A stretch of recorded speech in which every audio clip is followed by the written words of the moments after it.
waalidku nolosha uu soo noolaa tajaarib buu hayaa, aqoon buu hayaa, diin buu hayaa, dhaqan buu hayaa. siduu ugu gudbinayaa ilmihiisa haddii aanay isfahmaynin? afku wax weyn maaha barashadiisu. ilaahay baa maskaxdeenna ku rakibay sida loo barto. waxaa lay sheegayay gabadh Soomaaliyeed oo nin Maraykani qabo oo carruur badan u dhashay oo dhammaantood af Soomaaliga ku hadla. waxaan ku idhi say u dhacday? waxay dhahdeen hooyadoodunbaa waxay go'aansatay inaanay u jawaabin haddii uu af Soomaali wax ku weydiin waayo. waa ilmo nin Maraykani dhalay, laakiin hooyada Soomaaliyeed waxay ku dadaashay inay ilmaheeda iyadu ma af Ingiriisi laha, waa gabadh aqoon oo wax baratay, laakiin waxay rabtaa luqadeeda inay barto. dabeetana ilmaheedii yaraa waxay ku bilowday iyadu inay af Soomaali kula hadasho, aabbahoodna af Ingiriisi kula hadlaa. ilmaha yar isagoo bilingual buu joogaa, aabbihiina af Ingiriisi kula hadlaya, hooyadiina af Soomaali kula hadlaya. intaasoo carruuray dhashay dhammaantood af Soomaali ku hadlaya. hadday af kale wax ku weydiiyaan way u dhagoolaysaa, un lama hadasho. aniga maaha un bay leedahay qofka lala hadlaya. dabeetana wuxuu ilmuhu ku qasbanaaday si hooyada xidhiidh ula sameeya inuu ku hadlo maxay iyagoo yar. waxaa kaloo arkay tajribo uu sameeyey nin carbeed oo aqoon-yahan ah. ilmahii uu dhalay ayuu xaaskiisa wuxuu ku yidhi, adigu lahjadda kula hadal. inay labnaaniyiin baan u malaynayaa, lahjadoodan maxalliga ah adigu kula hadal buu yidhi, aniguna fusxadun baan kula hadlayaa. ilmihiisa isagu fusxada qudhu kula hadlaa, islaantuna lahjadday kula hadashaa. ilmihii 3 jir markuu marayo fusxada iyo lahjadaba si fiican buu yaqaanaa. aabbihii markuu la hadlayo luqa alcarabiya alfusxa taa qur-aanku ku qorayuu ku hadlayaa. hooyadii markuu la hadlayana af carabigan jajabane suuqa lagaga hadlayo. odaygaa wuxuu leeyahay lecture buu ka jeedinaya oo kaga warramayo. waxyaabaha qariibka ee aan arkay wax ka mida buu yidhi, hooyadii baa odhanaysaa aabbaha waxaayo waxaa ku dheh, iyada lahjad bay igu sheegaysaa.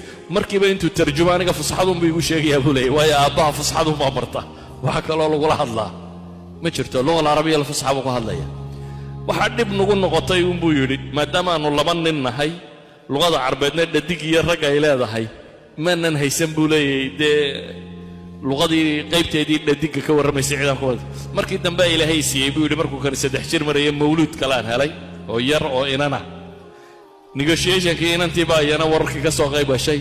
3dayaduba fusxadaan ku wada hadallaa buu leeyahy. waxaan uga dan leeyahay ilmuhu intuu yariyey haddaad ku tijaabiso afkaas, dhegtiisana uu ku dhaco, guriga marka la hadlayana uu afkaa maqlo. waayo ilmuhu markuu yariyey ee koowaad afka wuu urursadaa wixii dhegtiisu, waayo noloshoo dhan muxaakaa buu ku bartaa, isku day. noloshoo dhan isku day buu ku bartaa. marka hore wuu ururiyaa, dabeetana waxaa bilaabantay inuu afka fahmo. keen baad leedahay wuu keenayaa, hoobaad leedahay, laakiin isagu ma odhan karo, waayo weli makhaarijtii ma helin, makhaarijulxuruuf halka ka soo baxaysay. tijaabuu bilaabaa markaa inuu xarafka meeshii laga soo saari lahaa yidhaahdo. si qaldan buu ku dhawaaqaa inta horeo dhan.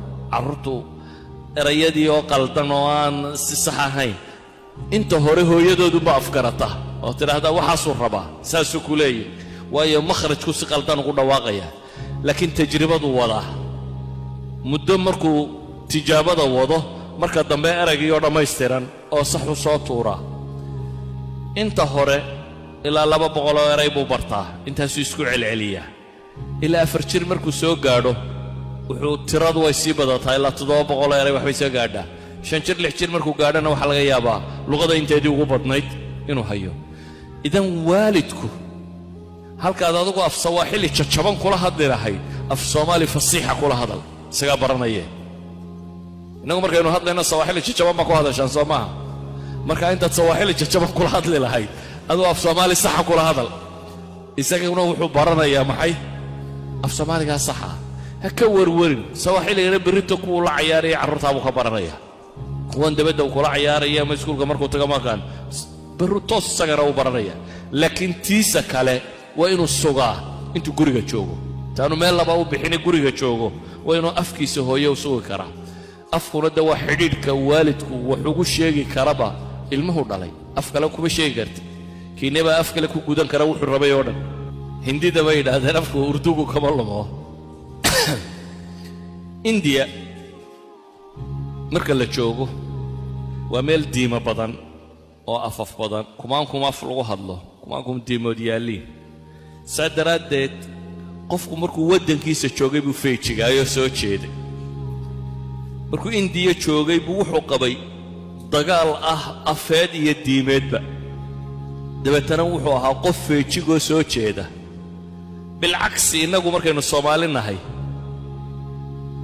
afka kama inaan fakari jirinoo dadkoo dhammi af qurun buu ku hadli jiray diinta kama inaan fakari jirinoo dadkoo dhammi diin qurun wada haystay oo ilmaha macallin quraanka iyo iskuulka kuwa jooga iyo kuwaasaa diinta u dhigayay aabbuhu diinba uma sheegi jirin markaynu halkan nimi xaggaa markaynu joognay markaa aabbuhu wuxuu ka adkaa inuu ilmahaasi aanu gaajoone wuxuu cunay inuu guriga keeno hooyaduna waxay ka adkayd inay u kariso oo nadiifiso oo dharka u maydho oo hagaajiso intan ama wixii af iyo waxbarasho iyo bulshado dhanba wadaagay meelahan markaynu nimina sidii baynu inagu u fakarnaa adayguna bariskiiba ku maqan yahay salaantuna way karinaysaa oo yaaba baraya kan markaa afka iyo diinta iyo dhaqanka iyo hidaayaa baraya laakiin ninka hindigii markuu halkaa joogayna isagaa diintiisa ilaashanayay oo afkiisa ilaashanayay oo dhaqankiisa ilaashanayay oo waayo jaarkiisa af kale iyo diin kale haystay saadaradeed uu ka ilaashanayay iskuul gaara buu lahaa af gaara buu lahaa dhaqan gaara buu lahaa dad gaaru ahaa oo dad kale la degan halkan markuu yimina isagu waa sidiisii waa ninkii ilaashanayay afkiisa iyo diintiisa laakiin adigu waxaad tidhi xayalla dee uun dadka ha ka mid noqdo dee maahmaaheennana qaar qalloocan baaba iskaga jirayoo meel lagu ilaayay haddaad tagtay ishaa la iska ridaayo